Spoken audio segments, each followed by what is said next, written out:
Namaste and welcome to this new episode. We are continuing with the journey all about turntables. In one of the episodes I talked about the direct drive turntables. I will not talk about the idler ones because they are no longer made and they are more of historical interest for people. Of course they are beautiful and they make great music, but then you need to have some good idlers in real good condition, और even if you buy them you will have to restore them. So आज बातें हम करेंगे belt driven turntables की. और belt driven turntables आज की date में सबसे ज़्यादा बनाए जाने वाले टर्नटेबल्स हैं. Most of the big brands, whether it's Linn और VPI Scout, Project Audio, Verdier, they are all into belt driven turntables. What's the reason behind it? The reason is that, it's a general perception and many people vouch for it that belt driven turntables are more musical in nature. वो ज़्यादा audio file quality के होते हैं, ज़्यादा सुनने में अच्छे होते हैं और मतलब that is the reason why they are made in larger numbers. Most of the companies tend to make belt driven turntables. लेकिन ऐसा नहीं है. मैंने जैसे आपको पहले भी बताया था कि किसी भी टर्नटेबल का बेस्ट परफॉर्मेंस एक्सट्रैक्ट करने के लिए आपको ये पता होना चाहिए कि उस टर्नटेबल के साथ क्या क्या करना है और क्या क्या करने से वो चीज़ आपको बेस्ट पॉसिबल साउंड प्रोड्यूस करेगी. आज जब हम बेल्ट ड्रिवन टर्नटेबल्स की बात कर रहे हैं तो उसका मेन रीज़न क्या है कि बेल्ट ड्रिवन टर्नटेबल में मोटर एक तरफ होती है, प्लेटर एक तरफ होता है, दोनों का आपस में कोई भी कांटेक्ट फिजिकली नहीं होता और उन दोनों को ज्वाइन करती है एक बेल्ट, एक रबर की बेल्ट. मोटर घूमता है, बेल्ट घूमती है, फिर वो प्लेटर घूमता है. और जनरली जो अच्छी क्वालिटी के टर्नटेबल्स होते हैं जैसे लिन का है, Linn is considered to be the benchmark of belt driven turntable since a very very long time. तो लिन क्या करता है कि लिन का जो मेन प्लेटर होता है उसके दो पार्ट्स होते हैं. एक सेंट्रल प्लेटर होती है और उसके ऊपर फिर एक लार्ज पेरिफेरियल प्लेटर लगता है. दोनों मिलके फिर एक कंबाइंड प्लेटर बनाते हैं. स्प्लिट प्लेटर का साइंस इतना ही है कि बेल्ट जो मूव कर रही है वो बेल्ट केवल नीचे वाले प्लेट को टच करेगी, ऊपर वाले प्लेट से उसका कोई लेना देना नहीं होगा. तो जितना आप मोटर को और प्लेटर को आइसोलेट कर सकते हैं उतना ही मोटर की हम या मोटर से निकलने वाले वाइब्रेशंस प्लेटर को डिस्टर्ब नहीं करेंगे. यही बेसिक प्रिंसिपल है किसी भी बेल्ट ड्रिवन टर्नटेबल का. लेकिन बेल्ट ड्रिवन टर्नटेबल्स की एक प्रॉब्लम है कि उनका स्टार्ट बहुत स्लो होता है. बिकॉज मोटर मूव करेगी और फिर बेल्ट को घुमाना उतने भारी टर्नटेबल को उसके बेयरिंग के ऊपर, तो उसमें थोड़ा वक्त लगता है. और यही रीज़न रहा कि बेल्ट ड्रिवन टर्नटेबल्स कभी भी ब्रॉडकास्ट स्टैंडर्ड के टर्नटेबल्स नहीं माने गए. तो आप जब भी जाएंगे ब्रॉडकास्टिंग स्टूडियोज़ में, BBC हो, इंडिया में आकाशवाणी हो, ऑल इंडिया रेडियो हो, हर जगह आप ये देखेंगे कि वहाँ पे या तो आपको डायरेक्ट ड्राइव टर्नटेबल्स मिलेंगे, EMT's रूल, टेक्निक्स SP10 वगैरह मिलेंगे, और उनके पहले आइडलर ड्रिवन टर्नटेबल्स आते थे. इनका रीज़न ये तो होता था कि ये बहुत स्टेबल होते थे, साउंड क्वालिटी भी बहुत ग्रेट होती थी और इनका स्टार्ट टाइम बहुत कम होता था. बहुत जल्दी whenever you hit the start button of a direct drive turntable, it picks up speed immediately. So if you have to speak, say some speech during the radio transmission and then play the song, so when you start the song, it will drag for some time. वो धीरे धीरे फिर वो अपनी speed को पकड़ेगा. तो वो बेल्ट ड्रिवन टर्नटेबल्स वहाँ चलते नहीं हैं. यही कारण था कि ब्रॉडकास्टिंग स्टैंडर्ड्स को ध्यान में रखते हुए they always depended upon direct drive turntables. बहरहाल हम वापस लौटते हैं अपने टॉपिक पे और बात करते हैं बेल्ट ड्रिवन टर्नटेबल्स की. तो बेल्ट ड्रिवन टर्नटेबल्स, जैसा कि मैंने आपको बताया, बहुत ही साइलेंट, बहुत ही हाई क्वालिटी की मोटर होती है जो बहुत पावरफुल नहीं होती है. वो बस इतना ही उसमें ताकत होती है कि वो उस प्लेट को अच्छे से 33 और 45 पे घुमा ले. और अगर वो मोटर आप पावरफुल करेंगे तो फिर एक जिसको कहते हैं ना, एक वाइब्रेशन जनरेट होने की संभावना हो सकती है. और यही कारण है कि 78 की स्पीड बेल्ट ड्रिवन टर्नटेबल्स में आपको बहुत कम देखने को मिलेगी. आई मीन जितनी इजीली आप डायरेक्ट ड्राइव में या जितनी इजीली आप आइडलर में देखेंगे, जितना देखेंगे उतना आपको बेल्ट ड्रिवन में नहीं दिखेगा। जैसे प्रोजेक्ट ऑडियो है, प्रोजेक्ट ऑडियो के टर्न टेबल्स में 78 की स्पीड नहीं होती। एक आध में अगर हो, बाद में अब आ गई हो तो बात अलग है, लेकिन उनका थंब रूल 78 का इंक्लूजन नहीं है। वही बात आपको थॉरेंस में दिखेगी, वही बात आपको VPI स्काउट में दिखेगी, वही बात आपको लिन में दिखेगी, वही बात आपको मैकिन्टॉश के टर्नटेबल्स में दिखेगी। जी हाँ, McIntosh also makes some real fantastic turntables. तो इनका प्रिंसिपल यही है कि इनका जो प्लिंथ होता है, जनरली प्लिंथ की क्वालिटी, टोन आर्म की ज्योमेट्री, टोन आर्म का मटेरियल, प्लेटर का वेट, मोटर की कितना पावरफुल है, कितना क्विक स्टार्ट वगैरह आप दे सकते हैं, इन्हीं सब चीज़ों को बेटर आप करते जाएंगे और मॉडल्स की कीमत बढ़ते चली जाती है।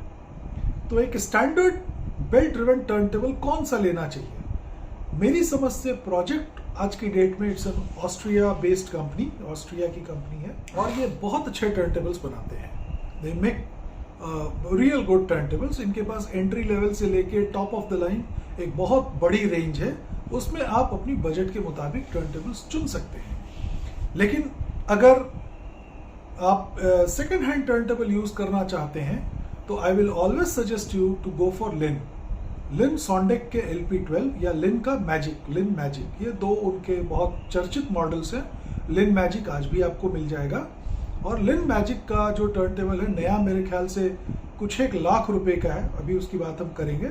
लेकिन अगर आपको कोई यूज्ड लिन सॉन्डेक मिल जाए LP12 तो it will serve you as good as new. आप उसका बेल्ट बदल दें, थोड़ा बहुत उसमें कुछ खास सर्विसिंग की जरूरत होती नहीं है, प्लेटर अपने स्पिंडल पे घूमता है, मोटर उसकी इतनी शानदार क्वालिटी की होती है कि जनरली कभी खराब ही नहीं होते।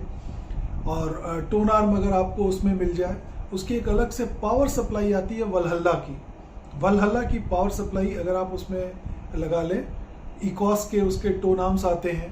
तो there are so many things you can do in Linn, but a basic Linn turntable that you can get in say 1.5 lakhs used should be a good turntable for you to start.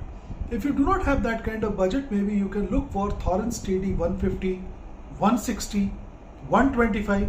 These are all very good turntables. इसके अलावा अभी market में कौन से direct drive turntables हैं जिसको आप consider कर सकते हैं, which are in a decent budget?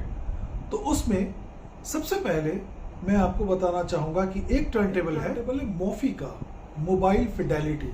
It's a company that presses records and they make it in the good old way, in the analogue way, और वो पुराने स्पूल टेप्स वगैरह को यूज करके बनाते हैं and their recordings are considered to be far superior than what was originally released 40-50 years ago. Mofi is a great name in record making. तो Mofi का एक टर्नटेबल आता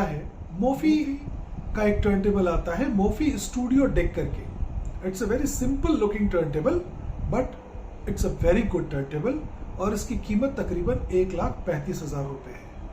तो 1,35,000 में मोफी जैसा ब्रांड नेम और सेंसिबल टर्नटेबल, 33-45 की speed है और देखने में भी बहुत खूबसूरत है।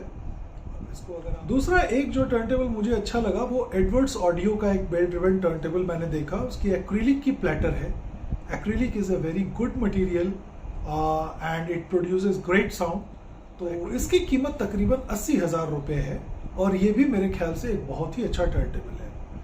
गिव्स यू स्टैंडर्ड 33-45 की स्पीड जिसमें आप अपने LP records, EP records play कर सकते हैं और टोन आर्म भी बहुत अच्छा है। इसके अलावा प्रोजेक्ट ऑडियो मैंने आपको बताया, प्रोजेक्ट ऑडियो में बड़े सारे मॉडल्स हैं, 25-30 हज़ार रुपये में भी मेरे ख्याल से स्टार्ट होता है। बट उसका कोई डिसेंट मॉडल जो 75 एंड अबव का हो या 1 लाख से थोड़ा ऊपर हो, उसको आप ट्राई करें। I think they make real good turntables. इसके बाद जो बिग नेम्स हैं, बिग नेम्स में VPI स्काउट है। VPI स्काउट के टर्नटेबल्स इंडिया में हैं लेकिन they are very costly. VPI का प्राइम स्काउट आपको इंडिया में मिल जाएगा तकरीबन 3.5 लाख रुपए में। इसकी फीट, इसका आइसोलेशन, इसकी चेसी, इसका प्लेटर, इसका टोन आर्म, सब कुछ बहुत ही रॉबस्ट है and this turntable looks very beautiful to me. ये बेल्ट ड्रिवन में मेरे ख्याल से काफ़ी डायनेमिक पर्सनैलिटी मैं कहूँगा इस टर्नटेबल की है और बाकी तो थोड़े हल्के से दिखते हैं, ये बहुत मजबूत दिखता है। तो VPI prime scout that is the model. इसके बाद जैसा कि मैंने आपको बताया कि बेल्ट ड्रिवन टर्न टेबल्स में जो बहुत बड़ा नाम है लिन का, Linn magic is also available in India. तकरीबन 4-4.25 लाख रुपए की ये टर्न टेबल है। इसका कुछ कहने की ज़रूरत नहीं है, it's a great turn table. इसमें बहुत सारे जिसको कहते हैं अपग्रेड्स किए जाने की संभावना है। You can buy a external power supply, you can change the cartridge. Linn की एक अपनी रेंज है कार्ट्रिजेस की। You can even change the tone arm and you can make it better and better. But to start off, Lin Magic is a fantastic turntable. It's a very audiophile turntable and made by people who knew their job.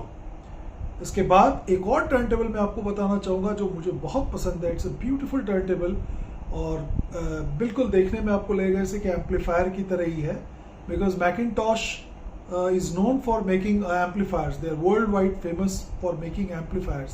और उनका turntable भी बिल्कुल उसी तरह से green lighting के साथ, देखने में भी वो लगता है सामने से एम्पलीफायर जैसा लुक है।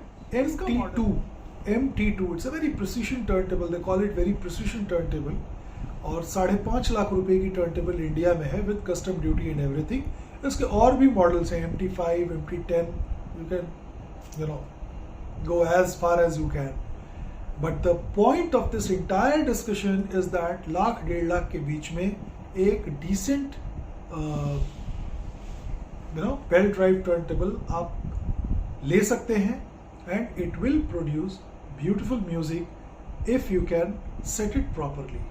क्योंकि इसमें थोड़ा वाइब्रेशन वगैरह का रहता है, बिकॉज बेल्ट है और प्लेटर और मोटर की डिस्टेंस है और बीच में एक बेल्ट है, तो you should not by something very flimsy. I would say बहुत स्टार्टिंग का जो 20-25-30 हज़ार का है उससे परहेज करें।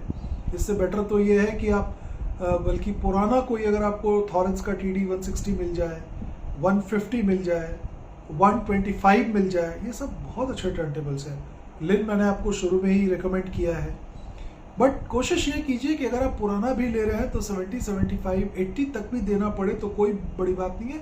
But the turntable must do what it is suppose to do. Bearings free होनी चाहिए, मोटर एकदम परफेक्ट हो, कोई वाइब्रेशन ना हो, प्लिंथ वगैरह मजबूत हो, टोन आर्म की बेयरिंग्स परफेक्ट हो, उसकी जो इंटरनल वायरिंग है वो मतलब टूटी ना हो, कभी दोबारा जोड़ी ना गई हो, उसको तो आप बेटर भी कर सकते हैं। You can change the wire to a silver wire and get better results.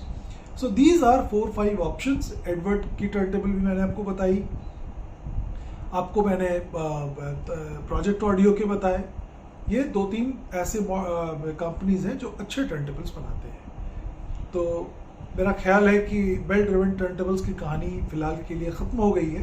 There is nothing much to talk about them. और अगले एपिसोड में हम किसी और विषय पे बात करेंगे या किसी और रिकॉर्ड के बारे में बात करेंगे। तो अगर ये चैनल आपको पसंद आ रहा है तो please subscribe, spread the word and let me know if I can be of any help.